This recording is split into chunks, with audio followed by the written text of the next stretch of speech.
Mesdames, Messieurs, bonjour, bienvenue au journal. Voici les titres de l'actualité.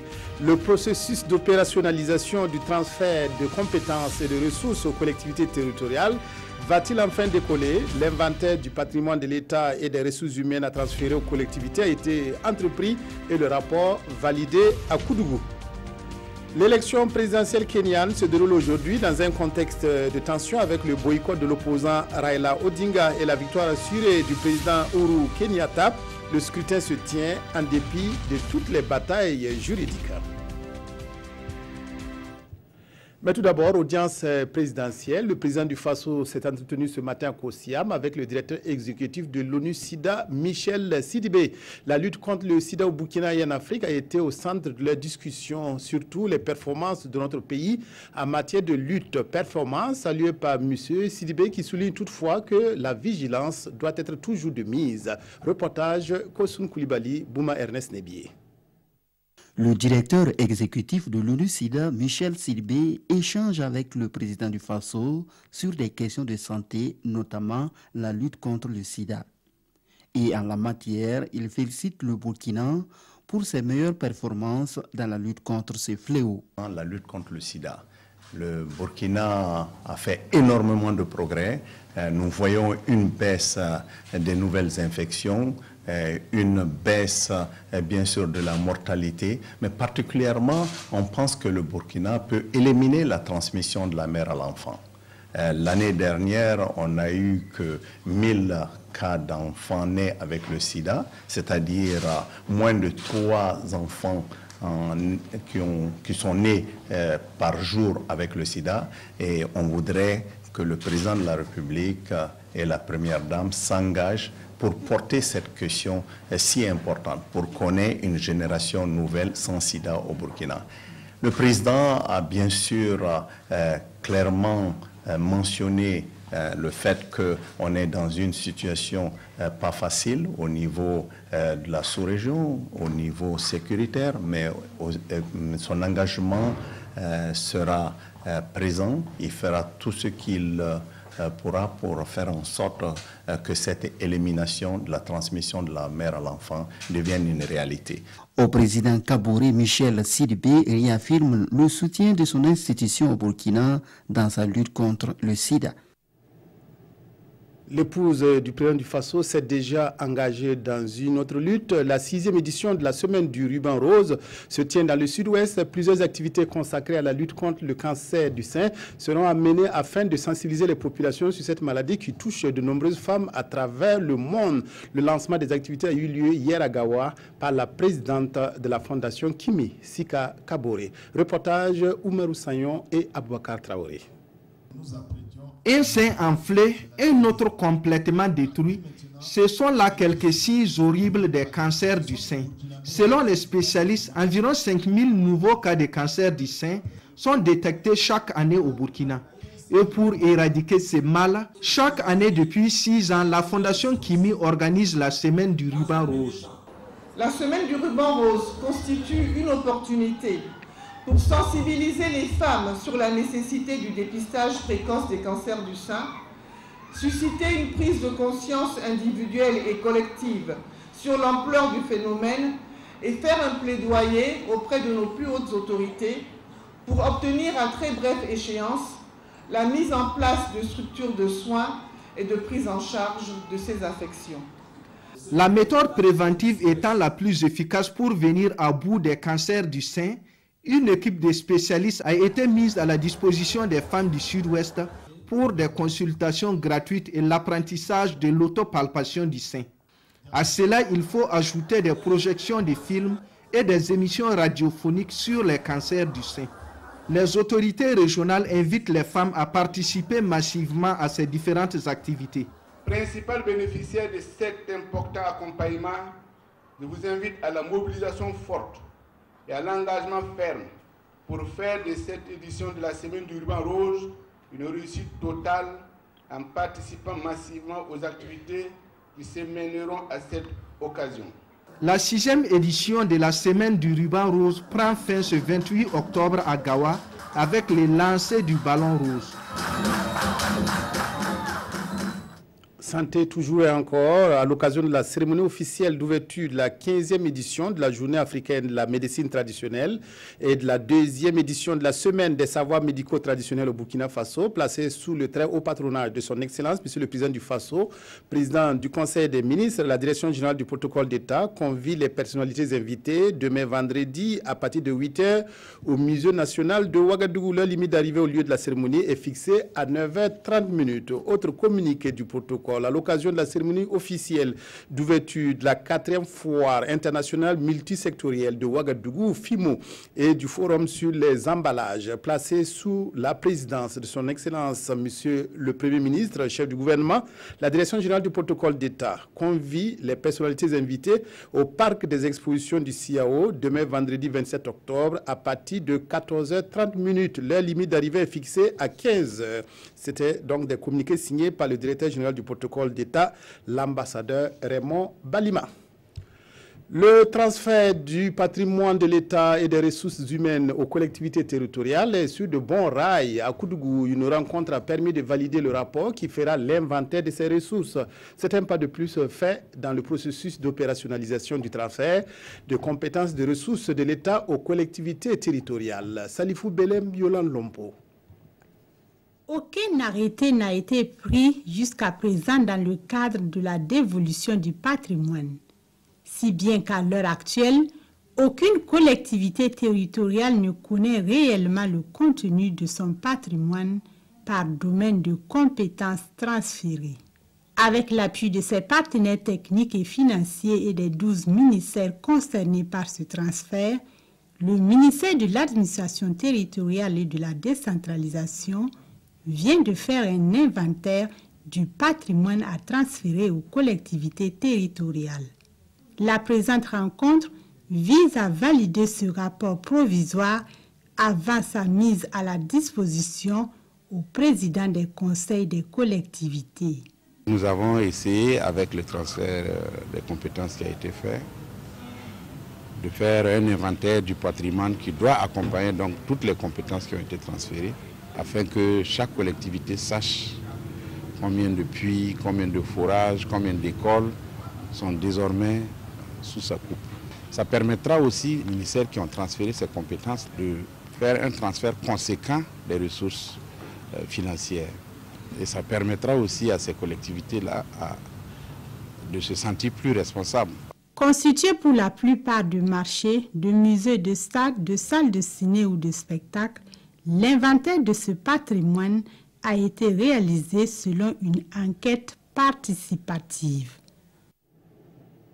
Les journées scientifiques de l'école doctorale Sciences et Technologies de l'Université de Ouaga 1 se tiennent depuis hier.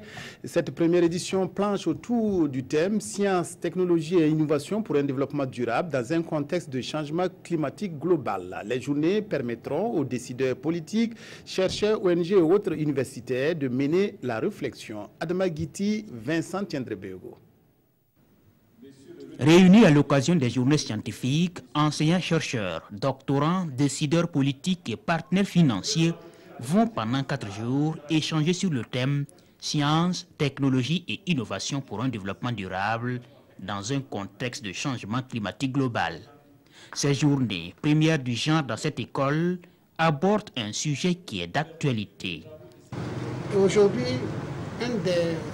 une des menaces les plus sérieuses, c'est les effets néfastes du changement climatique. On voit bien, depuis l'événement majeur de 2009, que c'est vraiment une réalité et qu'il faut y faire face. Il y a des inondations, il y a des sécheresses et cette année, la situation n'est pas très rose.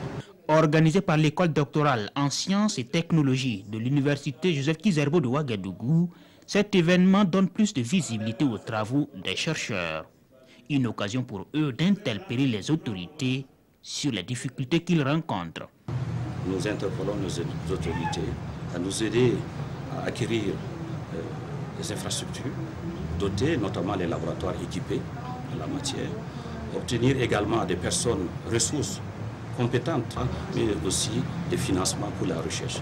Une équipe de cette école doctorale, sous la houlette du professeur Zoumoré, a inventé le RENCEL, une technologie reconnue mondialement. Elle permet d'anticiper les risques de déficit ou d'excès de pluie en s'appuyant sur les réseaux de téléphonie mobile. Un nouveau projet de formation des jeunes a été lancé au Burkina et vise à former et œuvrer à l'insertion de 1300 jeunes dans les métiers de l'électricité, de la plomberie ou de l'agriculture. 4 régions sont concernées par ce projet initié par l'ONG Acting for Life. Ce sont les Cascades, l'Est, les Hauts-Bassins et le Sahel. Yacouba Gamene, Oumar Zombri. L'électricité, la plomberie, l'agriculture, voici des métiers auxquels seront formés 1300 jeunes burkinabés d'ici à 2020 grâce au projet READY, Raising Employment Access and Development for Youth, en français, renforcement de la formation en faveur de l'insertion professionnelle des jeunes du Burkina Faso. Un projet porté par AFL, Acting for Life, dont le lancement qui intervient ici réunit plusieurs professionnels de la formation et de l'insertion des jeunes du Burkina et du Mali. Plusieurs millions de jeunes qui vont devoir trouver un emploi que l'on espère décent dans les années qui viennent. Donc c'est un enjeu extrêmement important. Et nous, on pense que la clé du développement économique pour des pays comme le Burkina, c'est d'arriver à intégrer sa jeunesse, à la former et à lui proposer des emplois qui correspondent à des filières d'avenir. Le projet READY couvre 4 régions, à savoir les Hauts-Bassins, les Cascades, le Sahel et l'Est. Il a une durée de vie de 4 ans et permettra d'améliorer la formation professionnelle des jeunes et contribuer à leur insertion dans la vie active. Le projet peut vraiment permettre à résoudre tous les maux concernant les jeunes qui seront vraiment ciblés. Parce que c'est la première fois, je viens de le dire, qu'on voit un projet qui ne s'intéresse qu'aux jeunes et aux femmes. Les activités du projet READY seront mises en œuvre par plusieurs structures locales disposant de centres de formation et d'insertion professionnelle. D'un coût d'environ 2 milliards, il est soutenu par l'agence norvégienne de développement NORAD. Ce jeudi débutent les cérémonies commémoratives du 3e anniversaire de l'insurrection populaire de 2014. Ce mouvement populaire a inspiré le conteur burkinabé Kapejed Ketga Pegwende Jira. Kosiam, c'est le titre de son dernier spectacle en date. Depuis plus de 3 semaines, le conteur burkinabé et son équipe peaufinent le spectacle qui sera présenté demain à la faveur de la célébration du 3e anniversaire des événements des 30 et 31 octobre 2014. Reportage Isaka Ouedraogo, Aruna Mari.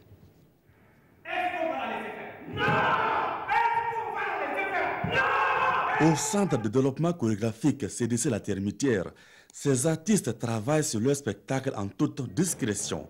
Ici, danseurs, comédiens, musiciens et techniciens discutent, répètent pour donner du relief à leur spectacle. Appelé Kosiam, l'œuvre est une fable contemporaine. Elle embarque dans les méandres du pouvoir. Nous sommes au cœur des événements de fin octobre 2014. En tant qu'artiste, je me suis dit qu'il y a un devoir de mémoire. C'est pour cette raison que j'ai utilisé le milieu du conte, c'est-à-dire l'univers du conte, c'est-à-dire les animaux. Donc c'est les animaux qui parlent. Et donc j'ai créé un pays qui s'appelle Savanaïki et tout se passe dans le territoire de Savanaïki. Le spectacle mêle poésie, conte avec une dose de chorégraphie de Seydou Boro. Pour Bachir Tassambedo, qui intervient aussi sur le projet, la création est d'une originalité certaine.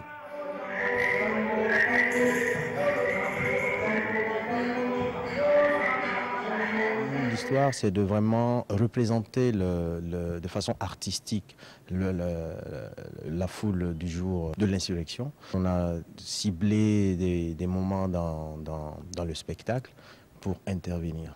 Le spectacle Kosiam est la 5e création du conteur burkinabé KPG. Il sera présenté ce 27 octobre à Ouagadougou pour rendre hommage aux victimes et inviter les gouvernants à ne pas se laisser embarquer par les vertiges du trône. Après la culture, le sport, les journées portes ouvertes de l'Association professionnelle des sociétés d'assurance APESAB, qui fête ses 25 ans d'existence, ont été marquées par un cross populaire. La course s'est déroulée hier à travers des rues de Ouagadougou et a rassemblé assureurs et assurés. Les participants ont parcouru 4 km dans une ambiance de communion. Nongba Kouda Mahamadouina. Parti de la place de la Nation, les coureurs ont rallié le rond-point des Nations Unies en passant par la cathédrale. L'avenue Kwame Nkrumah avant de rejoindre le point de départ.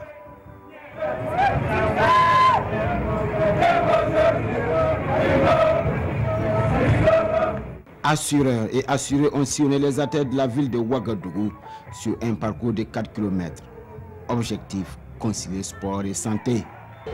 Nous avons décidé d'ouvrir les 72 heures par le sport parce que le sport c'est une communion, c'est une union. Vous voyez combien de personnes, plus de 600 participants de divers services.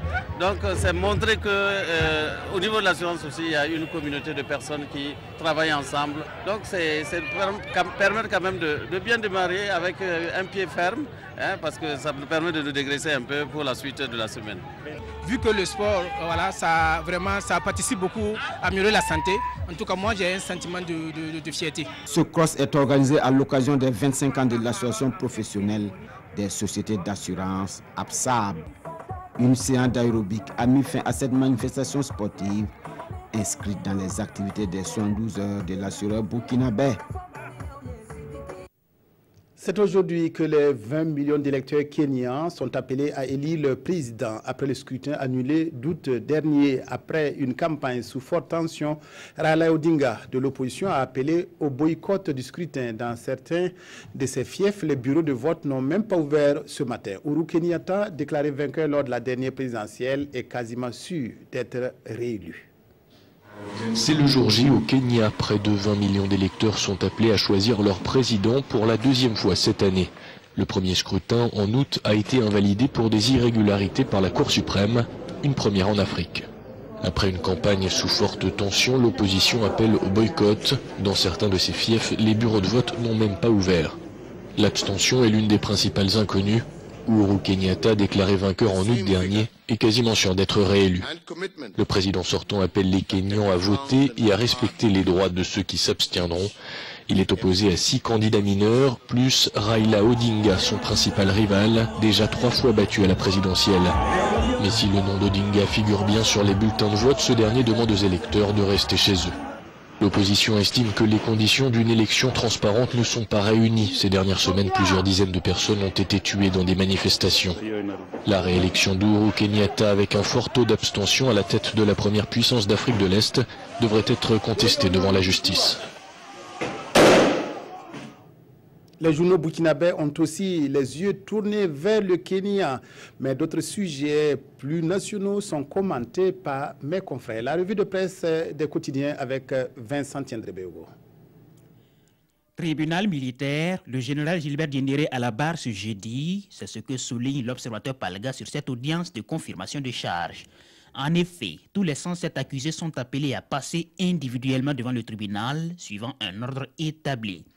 Ce que dénoncent les avocats des accusés qui auraient voulu un passage collectif pour permettre ce qu'ils appellent la confrontation. Pendant ce temps, les blessés et les parents des victimes donnent de la voix, comme ici rapporté par Aujourd'hui au Faso. Devant le tribunal hier, ils ont manifesté, banderole en main, pour réclamer justice. Citoyens relèvent que le tribunal a franchi un pas important vers la tenue du procès du coup d'État de septembre 2015. Mais en attendant, les avocats conseillent, préviennent contre toute politisation de ce procès, arguant que c'est une affaire dans laquelle l'on cherche à situer les responsabilités de gens ayant participé à un putsch militaire, nous rapporte le journal. Citoyens commentent également le mouvement d'humeur à l'UNAPOL, le syndicat de la police nationale. Un mouvement d'humeur en plein forum national sur la sécurité, et c'est bien fait, selon le journal. Explication, leurs revendications sont légitimes, des prérequis censés permettre aux Burkinabés de dormir tranquille. Mais le problème est que chaque sortie médiatique est une occasion de révélation gênante. Et de révélation en révélation, l'ennemi n'aurait même plus besoin d'infiltration pour savoir frapper là où ça fait mal. Faire l'économie des sorties fracassantes et privilégier un lobbying opportun, c'est ce que recommande le journal. L'Obs résume la situation de la présidentielle kenyane qui a lieu aujourd'hui. On avait applaudi la Cour suprême kenyane qui a invalidé le scrutin du 8 août, mais à l'allure où vont les choses, il y a de quoi déchanter. Et si un forcing électoral devait avoir lieu, il faudrait craindre pire que les 1000 morts de 2007. Même analyse alarmiste dans le pays, le décor de l'affrontement est planté et ceux qui aiment le Kenya sont interpellés. Merci d'avoir suivi le journal qui s'achève. Excellent après-midi à toutes et à tous.